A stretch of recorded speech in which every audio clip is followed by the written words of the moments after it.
Okay, I think we're live. Hi, Okay, I'm so happy to be here. Yay, we are live. Okay, it's working. Um, Ginny, I'm so happy you're here. Thank you so much for doing this. thanks for having me, Maria. You're welcome. So, for anybody tuning in live or on the replay, if you're watching the replay, type replay in the comments. We're so happy you're here. But Ginny is a client of mine, and we have worked together on food freedom and body confidence. And I'm so excited for Ginny to describe some of her journey. So, if you've been considering getting support for this will give you a lot of insight into what the process is like. And if you are just curious about what it looks like getting from point A to point B, this will hopefully answer a lot of your questions and inspire you to take the action necessary to find the healing that you're looking for. So if you guys have questions at any point, go ahead and just type it in the comments and we'll try to get to those. But if anybody on here doesn't know who I am, my name is Maria Scrimenti. I am a certified health and wellness coach and intuitive eating counselor, and I help women make peace with food and feel confident in their bodies without dieting. And Ginny was a participant in my 90-day program.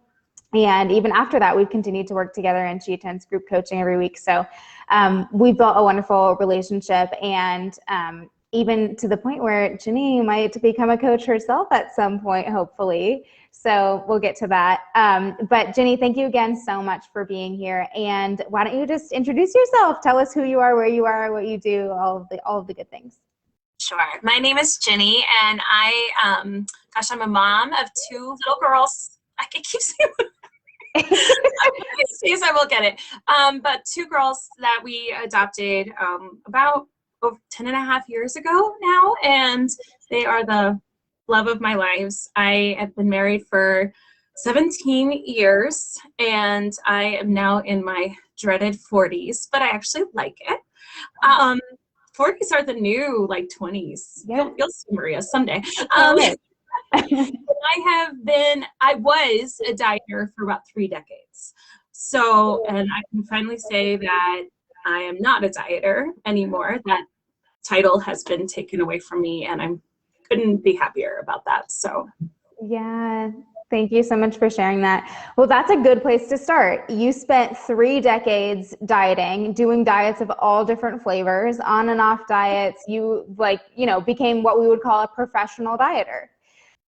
So maybe you can describe I remember you telling me about some horrific diets that I hadn't even heard of. Like there was the cabbage soup diet. There was something with lemonade or something weird. What are some of the diets that you tried? I think when I was 12, I went on the cabbage soup diet in my house. Oh my goodness. I still remember the smell of cabbage soup, and I cannot ever eat it to this day. But all I ate for a long time was cabbage soup. And apparently that was supposed to melt everything off your body. And it did, but then everything came back once you actually eat real food, because cabbage soup is, it's food. We've learned that's food. It has value, but doesn't have enough value to sustain me.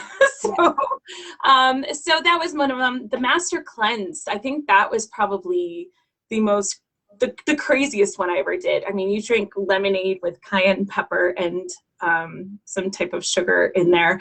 And I drank those for 10 days. And strange things happen to you when you drink that for 10 days. You become a whole different person. The world is a little different. It's a little crazy. But I've done things like, the normal Weight Watchers. Optavia, I think, was my last one that I did because I saw it as what I thought was a lifestyle change. And so it sucked me in with that language. And for me, I wanted something for life. And I realized that it was not for me to be a lifestyle change. And I ended up getting to my worst spot after that I've ever been.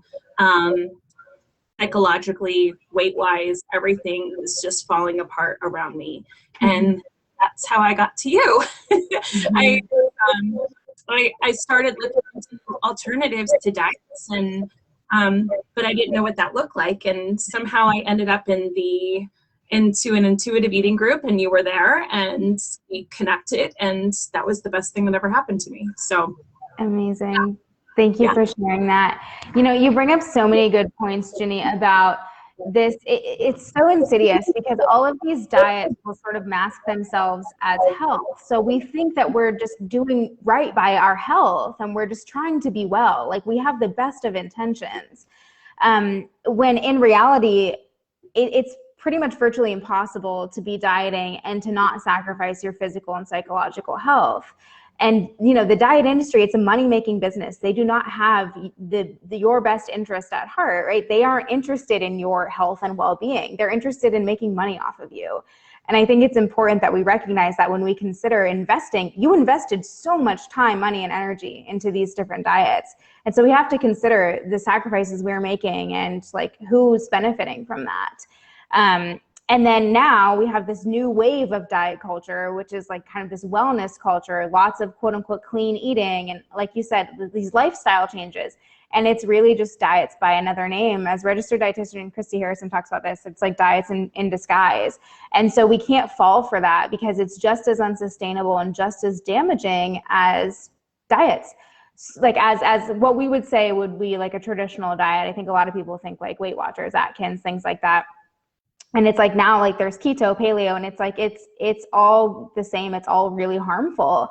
And so can you describe, Ginny, like some of the harmful side effects that you saw? I know you said like weight cycling, which is a risk factor for your cardiovascular health, but it also messes with you psychologically because you have to continuously readjust to your new body, down and up in weight.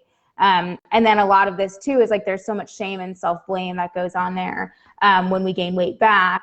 So I mean, for you, in your personal experience, why were you like, I can't keep doing this? Or what are some things that you noticed were happening in your life because of dieting? Well, with dieting, I saw this constant cycle of needing that fulfillment of people's comments when I went down, and being all excited about it, and then feeling that shame when all the weight came back on and more. And so people would be like, oh, you look great. And I became addicted to that. So I would do anything to get those compliments and to make my body look a certain way to get those compliments. And when I couldn't, when my body finally said, no, I want to be here. And I was trying to fight it, but I gained a lot of shame. Mm-hmm. And I couldn't handle it. So I just kept the weight cycle going.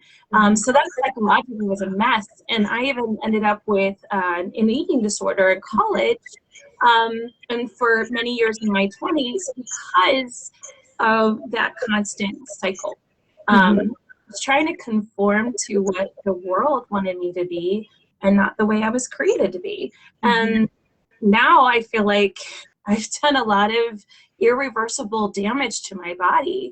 And I keep telling you, Maria, you're so lucky to have found this when you did, in your youth. Well, I guess I'm young, but like you didn't have to wait 3 decades to get there.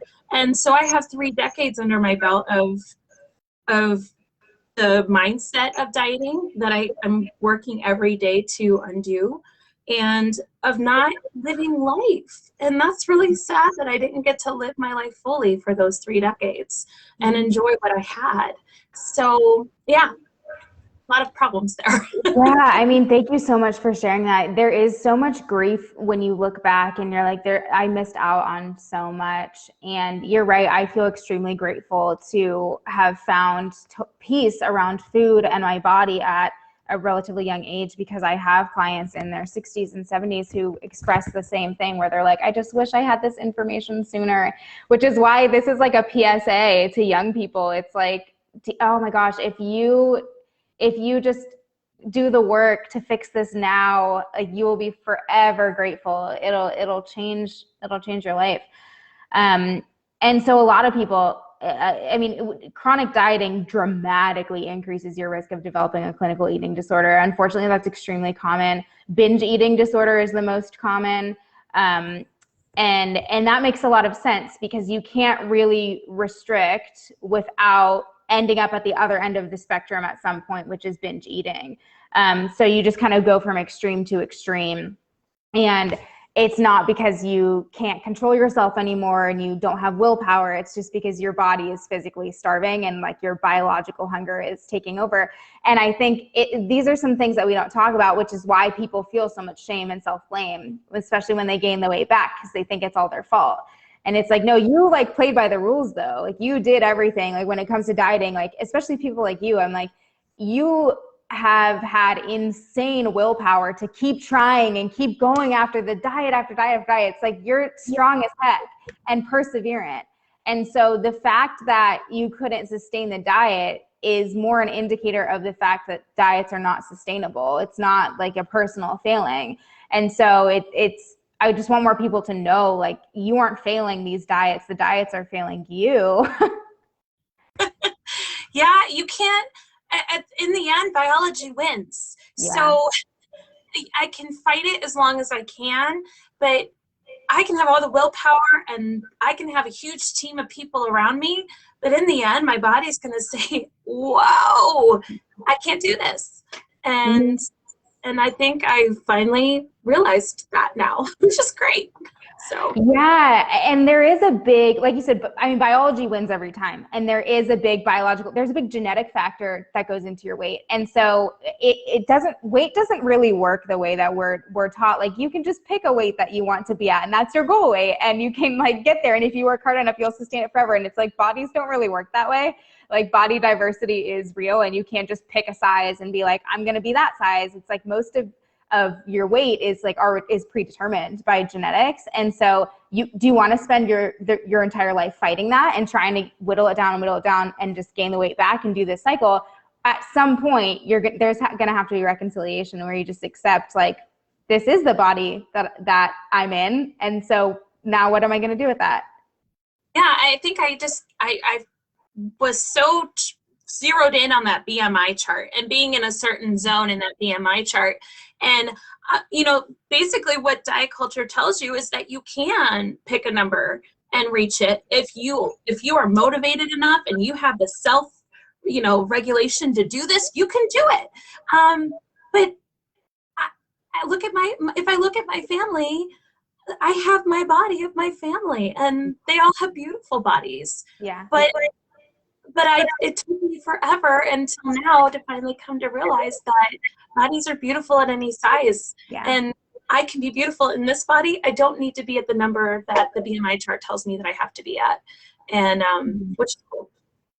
Yeah, and the BMI is really outdated and problematic too. So if anybody watching this needs more information on that, feel free to send me a message. And I have a blog that cites some research behind that. But it's not an accurate measure of health, and just in the same way that weight isn't. So you can be healthy at any size too. That's the thing. Like you're like all bodies are beautiful, which is true. But you can also pursue health and be in good health at any body size. And so I think it's important to recognize that too, that like if we truly are in the pursuit of health, know that it's really possible for you to be in good health. If that's a value of yours, like you can be in good health at any size. And so when you look at a body, like the amount of fat on someone's body gives you no further information about them. And you and I have had this conversation, Ginny, where like, and we might have even talked about it in group coaching yesterday, where we look at a person in a larger body, we make so many assumptions, like they must be what, XYZ, don't have willpower, lazy, they don't have work ethic, they must not take care of themselves, they must not eat well, they must not exercise. No. You look at a person's body and you see their body size, and that's full stop. You have no other information about their health habits. And so I really think we need to stop making assumptions just based on somebody's body size. Yeah, diet culture has completely messed up our idea of health. And if I look right now, my body size is not at all what I thought would be healthy.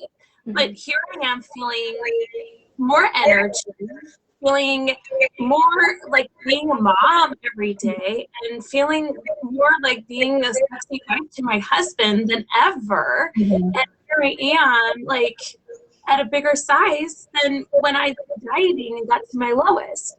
And I feel yeah. So, diet culture, you don't know what you're talking about. I know, it's so warped, and like you said, you have to work every day to undo this mentality because we have been brainwashed in so many ways. And it does take work to create new beliefs around food and bodies. But it's the most liberating work. Like you said, you have more energy, more confidence, like so many things. So I guess getting back to the process, like I don't know. I mean, I'm interested in how, like that first phone call that we had, how you got to the point where you were like, okay, I need help with this. Like, do you remember where you were at and what prompted you to book a call with me? I think I had it with dieting. I finally came to a point where I saw that it wasn't working. And I say that in a way that I know that it wasn't working means a lot of things, but it wasn't working, and I kept cycling, and I didn't see an end to that cycle. And here I am, 40 years old, and still trying to find the perfect diet. And I was like, I don't think there's one that exists. I spent hours at Barnes and Noble searching through books, and I actually found body kindness through that. And that's how I think we ended up getting connected. And it was like a whole different mindset. And I said, I want that. Mm-hmm. I want to feel that way.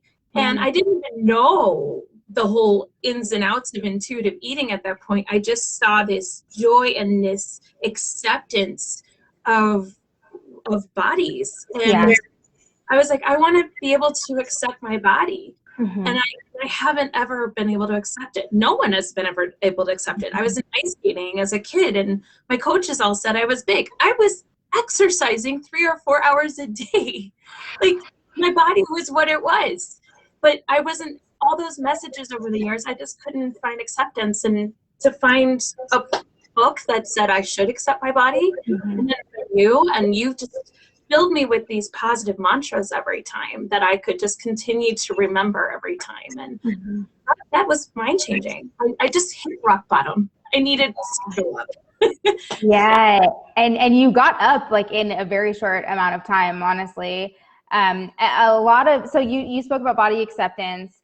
So absolutely there was that piece. And then there was also, how do I eat if I'm not dieting? Like, how do I feed myself for the rest of my life? So there were a lot of like question and answer, understandably, around like nutrition and proper, just how to fuel yourself. And so I think but you make a good point, Ginny. Like, if you kept looking for diet after diet, and essentially you got to this point where you were like, if I haven't found it by now, I don't think it's out there. I don't think I'm gonna find it. No, right. No. I was like, I don't want to live like this anymore. Yeah. And I don't want to continue this cycle, and to feel this shame when I walk into a room. I was beginning to avoid things because I was ashamed of what I had become, and I didn't want to feel that anymore. So, thank you. Yeah. Oh my gosh. No, there's so much, the foundation of intuitive eating and body kindness and this whole way of thinking is self-compassion. And that's why, like, intuitive eating is described as a self-care eating framework, where you have so much respect for your body that you just not innately like end up you getting to this point where you want to make choices that are health promoting because you befriend your body, you build a relationship with your body, and you're like, why wouldn't I want to feel good? Like, why wouldn't I make choices that are supportive of my health and well-being? But I guess a big part of the unlearning process is with dieting, there are so many rules and restrictions. And with intuitive eating, you do sort of learn to be the expert and the authority in your life around food and other things. But as you learn to sort of trust yourself to make decisions around food, you have to let go of a lot of those rules and restrictions. And the permission paradox is like a huge sort of idea with intuitive eating, where the problem with disordered eating and chronic dieting is we've told ourselves we can't have all of these foods, and all of these foods are bad, or these food groups are bad. And when we reverse that and we lift it and we say, like, you actually could eat that if you wanted to, like, you're allowed, and that's within your rights as an autonomous human being. And a lot of people are terrified of that. They think that if you say like, you're allowed to eat that, then they're just going to go absolutely wild. And what we find is the exact opposite. Because when you know that you can have it, it loses its allure and it's not so seductive. Because you're like, oh, I can have that anytime I want, so I don't need to eat it all right now with urgency.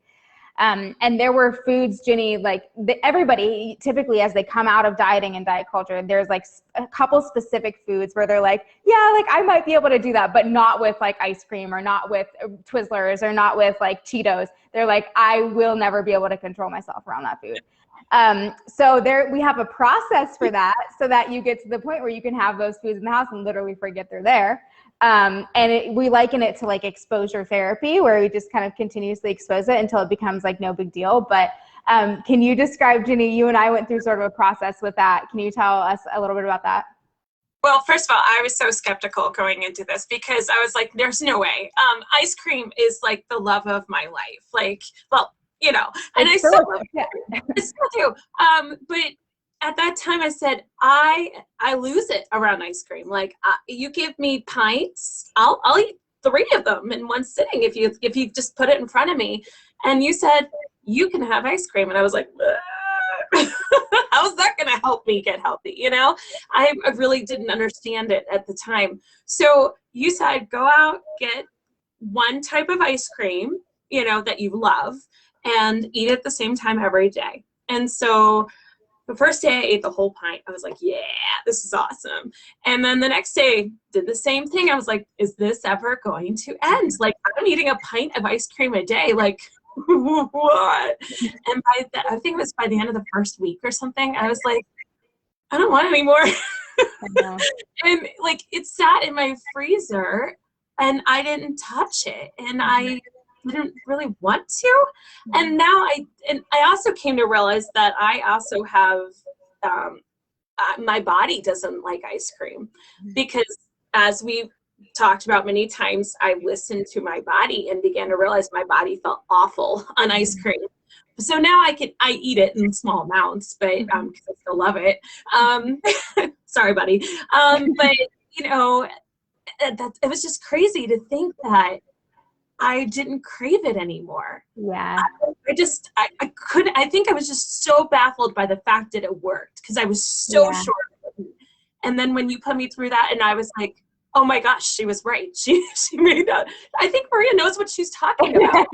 You know, so I started to listen to you a little more after that, you know? Well, great. Yeah, I mean, that's one of my greatest joys, though, when y'all will have a food that you think you'll never be able, will always have power over you. You think a food will always have power over you. And then you're like 4 days in and you're like, I don't want that food anymore. And it lasts too. Like, that wasn't just like you didn't want it anymore like that week. Like, now you're still able to be like, I'll have a little bit if I want it, but it's no big deal. Yeah.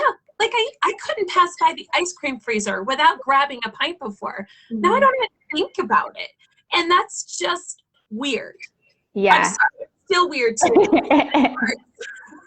It works every time.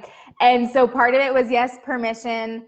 And then you're able to really get inquisitive and ask yourself questions around, like, would I choose to feel this way again? And do I want my body to feel this way? And that can kind of point you towards some good nutritional choices for yourself. And so you made peace with ice cream, and that has just translated to pretty much all foods. Like, because if you can do it with ice cream, you can do it with, if you can do it with ice cream, you can do it with anything, right? So yeah, I mean, that what Ginny's describing, it's called habituation, where like repeated exposure just makes a food seem ordinary. And it's like, it's just, okay, I can have ice cream alongside just a wide variety of other foods. And so we had to create some permission, but then we also had to create some moral equivalency, which is to say, like, you are not good or bad for eating this food over that food. And so you don't feel shame or guilt either. Like, we create this moral, like, even playing ground, which also allows you to make like true choices for your health and well-being. And you know, it's also true that we eat for a variety of reasons. Like, if ice cream is comforting, like that, we can validate that too. And food doesn't just have to be fuel. And when we have that mentality that food is fuel and it's calories in, calories out, and you think that you can eat like a robot. It's like, well, we have to like also treat ourselves like human beings and understand that food is also meant to be pleasurable, and there has to be room for that. Diet culture doesn't make any room for that. No. And I was thinking too, like before we did the habituation process with ice cream, and I thought I was going to have to habituate like 50 foods. That was not the case, which is crazy. But I would sneak that food. I felt like I was wrong and I was morally bad for eating that ice cream. And so during the habituation process, I purposely at some point sat in front of my husband and I was eating a pint. And I was like, I'm habituating. I'm doing my therapy. I'm just doing my therapy. I was like, whatever. But like I was, and then that helped me in the process of stopping to sneak food too, because here I am working through this within my husband's view, and you know, he was cool with it. And so yeah, it was kind of neat to also work through that process of sneaking too. Yeah, thank you for bringing that up. That's a really common eating behavior with people who integrate morality with food. Is they'll say, okay, well, I don't want anybody to see me eating this because there is shame. And so I see a lot of clients who will eat in the car. They will, when their kids go to bed, they raid the fridge. And so a lot of eating in secret, and it doesn't have to be that way. Yeah, so thank you so much for bringing that up. I appreciate that. What else, Ginny? I mean, I guess we should say like intuitive eating is probably new for some people watching. And yes, I described it as a self-care eating framework. I mean, some of the principles are to honor your hunger and respect your fullness and get connected with your body in that way. And also to enjoy the pleasure of eating. And intuitive eating has a nutrition component, it has a movement component, and we really take into account like the whole person. It's a holistic framework. And what we strive for is just authentic health and well-being, which is for you to find your own definition of health and well-being. Like realistically, what does it look like in your life with your kids and your husband? So is there anything like, I mean, you've totally learned to listen to your body and be your own boss when it comes to food, which I remember was something it wasn't conceivable to you at first. Well, you mentioned to me, listen to your body, and I was like, what? Yeah. Do I like put a microphone on it? I don't know what this means. And that's another thing that I've learned through our process together is what that means and how life-changing that is. Because when you listen to your body, you begin to understand what your body wants and needs. And as I said earlier, like biology wins every time. And when you start to listen to it and you start to become friends with that and live a better life because of that. So, you know, biology wins. And I learned that by learning to listen to my body. And that's one thing I really learned with you. So thank you for that. Yeah, thank you for sharing that. And listening to your body, when you build that relationship with your body and yourself, like you end up being so much more flexible in your life because you know that you have got your own back. And so like you can go to situations like restaurants or parties or going on vacation and like you don't stress about food and you don't stress about eating because it really, I mean, that's one thing that I find with the intuitive eating framework is it totally just removes all of that anxiety around food, and you don't feel like you have to get it all exactly right or hit your macros or hit your calories. Like you can be so flexible. Yeah, like my Fitness Pal, like I was on there for a year, I had that 365 mark and I was like, boom. But I was constantly worried about what I ate. Yeah. And I spent so much time thinking about food. And this is going to be my next blog post. You keep bugging me about my blog post. So Yes. but my next blog post is going to be about living your life and finally having time to live. I spent so much time and effort thinking about food.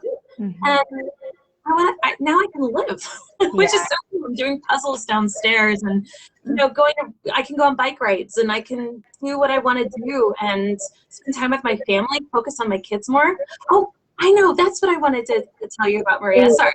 Please. So this completely changed my family's life too. So it's impacting my husband. I've heard his language changing around this kind of stuff. And he's all gung-ho. He's like the best ever. But my kids, I realized how much diet culture language I used with them.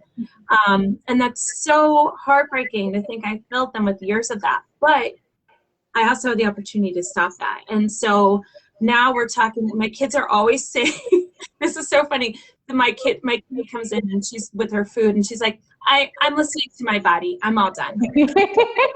That's amazing. Yeah, she says that when we go over to other people's homes. She'll be like, Mom, I'm listening to my body. I'm all done. That's amazing. Yes, that's like their favorite phrase ever. I'm listening to my body. But they understand it at this early age.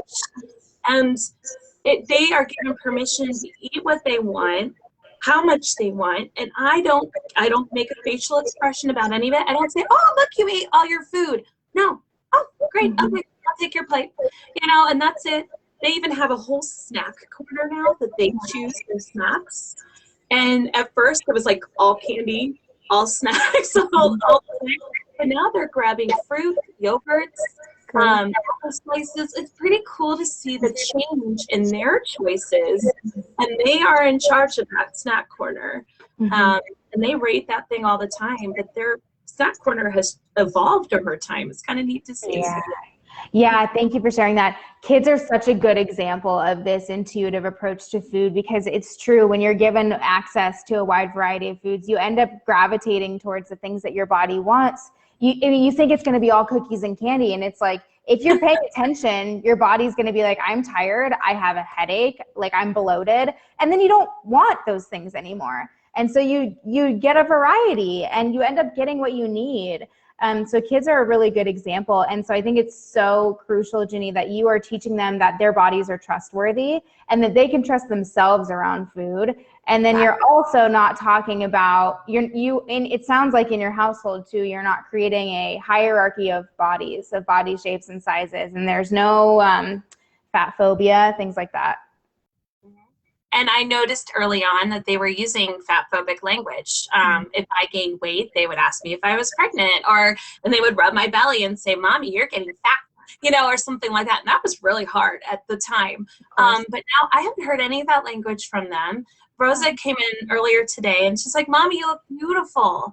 And I was like, you look beautiful too. And like, that was just a beautiful little exchange we had. But she didn't see me for any different because of where my body is now compared to where it was last year. So she is Mom, and she called me beautiful. I thought that was cool.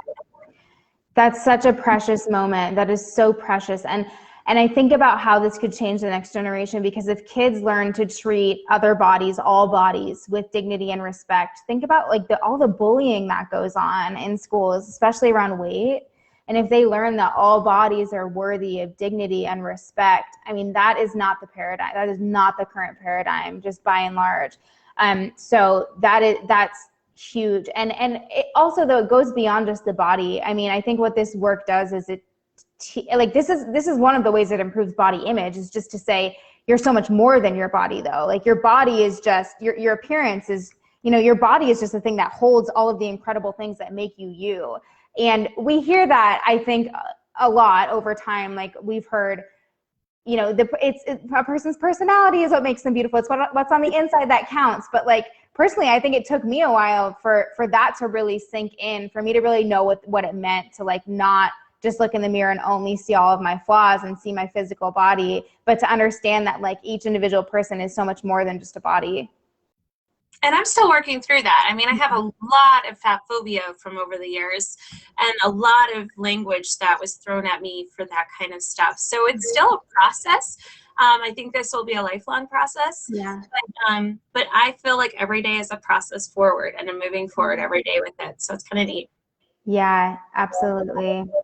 And it is a process, but that's why I think it's so crucial to get support so that you don't have to go through the process alone, because it is really hard and you're up against a lot. I mean, like you said, our culture, there's so much fat phobia everywhere, and there's so much diet culture. So it can be very isolating to try and figure this out on your own.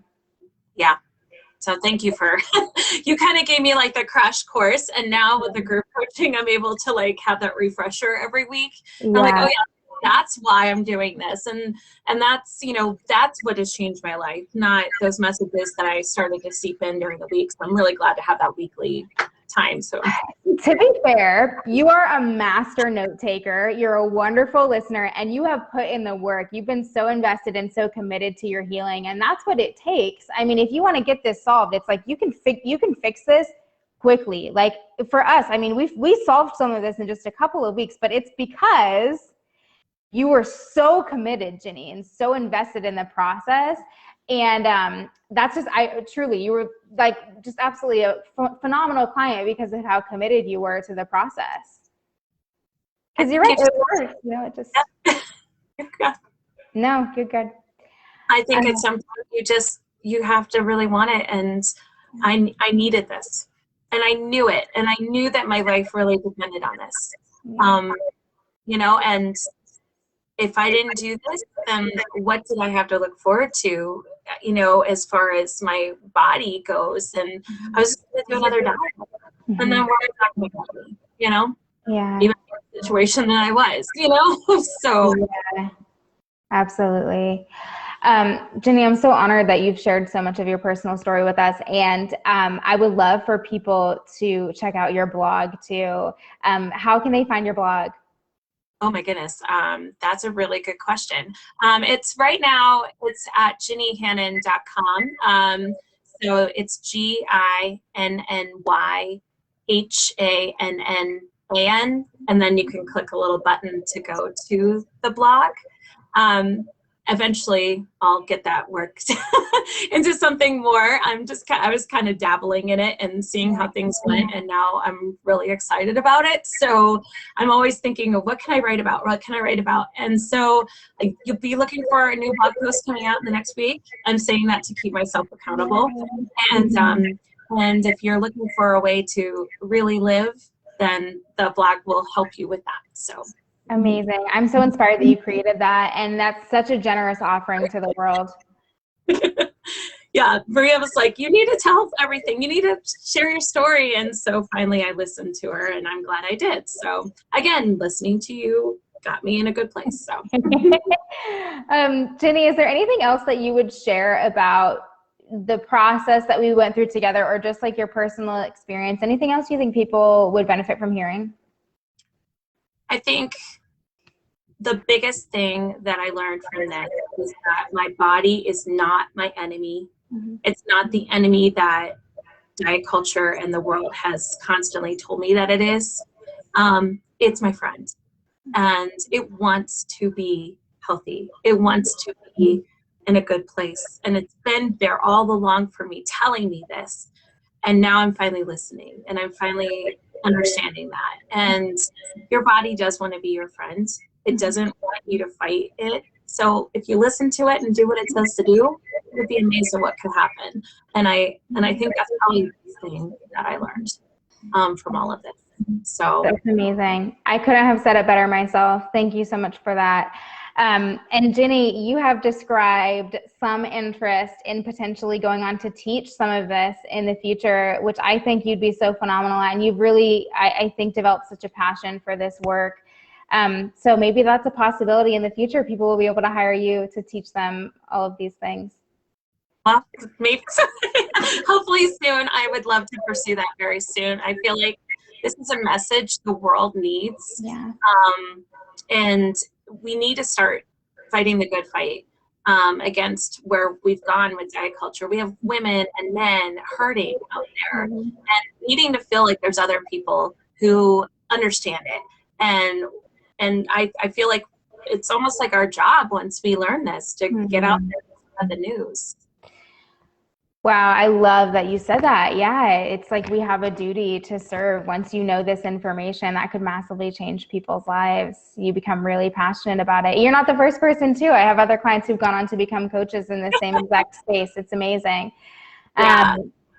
So what would you tell somebody, Ginny, who is thinking about investing in themselves in the same way that you did? Somebody who is like, I think I need support in figuring this out, but maybe they're just afraid to take that next step. What would you tell them to do? Just fight through the fear and just do it.